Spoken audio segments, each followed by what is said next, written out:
మనం ఈరోజు మన కంట్రిబ్యూషన్ ఉన్నదని నేను తెలియజేస్తున్నా.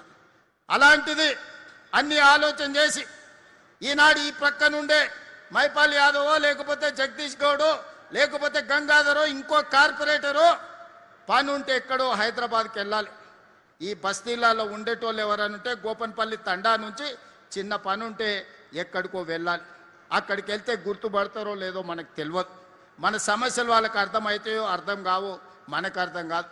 అందుకే ఆలోచన చేసి ఒక పద్ధతి ప్రకారం ఈనాడు గ్రేటర్ హైదరాబాద్ మున్సిపల్ కార్పొరేషన్ ఒక పక్కన 150 డివిజన్లతోటి ఈనాడు సైబరాబాద్ మున్సిపల్ కార్పొరేషన్ 76 డివిజన్లతోని సైబరాబాద్ మహానగరపాలక సంస్థను పెట్టుకున్నాం.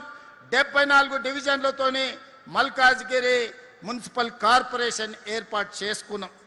ఎవరికి వాళ్ళు ఈరోజు ఈ సైబరాబాద్ మున్సిపల్ కార్పొరేషన్లో కుత్బుల్లాపూర్ శాసనసభ నియోజకవర్గం, కుక్కట్పల్లి శాసనసభ నియోజకవర్గం, షేర్లింగపల్లి శాసనసభ నియోజకవర్గాన్ని 3 జోన్లుగా విడగొట్టి ఒక మున్సిపల్ కార్పొరేషన్గా ఒక సైబరాబాద్ పోలీస్ కమిషనరేట్గా ఈరోజు మనం ఈ కార్పొరేషన్స్ని ఏర్పాటు చేసుకున్నాం. పోలీస్ కమిషనరేట్లను ఏర్పాటు చేసుకున్నాం. ఒకనాడు పోలీసు వాళ్ళకు మున్సిపల్ వాళ్ళకు సఖ్యత లేదు, మున్సిపల్ వాళ్ళకు హెచ్ఎండిఏ వాళ్ళకు సఖ్యత లేదు, అదేవిధంగా మెట్రో వాటర్ వర్క్స్ వాళ్ళకి ఒక పద్ధతి లేదు. అందుకే ఈనాడు పోలీస్ కమిషనరేట్ మున్సిపల్ కమిషనరేట్ని కంప్లీట్గా ఒకే విధంగా ఒకే సరిహద్దులతోని ఈరోజు పరిపాలన సౌలభ్యం కోసం 3 కార్పొరేషన్లను ఏర్పాటు చేసుకున్నాం. అందుకే మిత్రులారా, ఎవరు ఎన్నన్నా రాజకీయాల గురించి మాట్లాడినా నేను ఒక్కటే మాట చెప్పదలుచుకున్నా. ఎన్నికలు వచ్చినప్పుడు రాజకీయాలు చేద్దాం.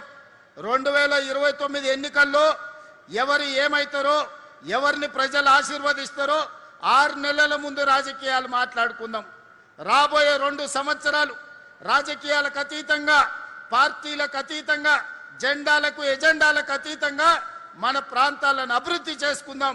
మీకు అవసరమైన నిధులను ఈరోజు మనం ఇస్తాము అని చెప్పి ఈరోజు నిర్ణయం తీసుకున్నాం. వివక్ష లేదు, లేకపోతే వితండవాదం లేదు. ఇవాళ అభివృద్ధి ప్రణాళిక పేదల అవసరాలు తీర్వాలి. ఈ ప్రాంత అభివృద్ధికి అవసరమైన ఎలివేటెడ్ కారిడార్లు కానీ, ఫ్లైఓవర్స్ కానీ, అండర్ పాస్లు కానీ, రోడ్లు కానీ, అవసరమైన ప్రభుత్వ కార్యాలయాలు కానీ, ఇవే కాకుండా పేదోళ్ళ పిల్లలు చదువుకోవడానికి young India integrated residential schools కానీ, అదేవిధంగా తెలంగాణ స్కూళ్ళను కానీ ఈరోజు ఈ ప్రాంతంలో మనం మొదలుపెట్టినాం.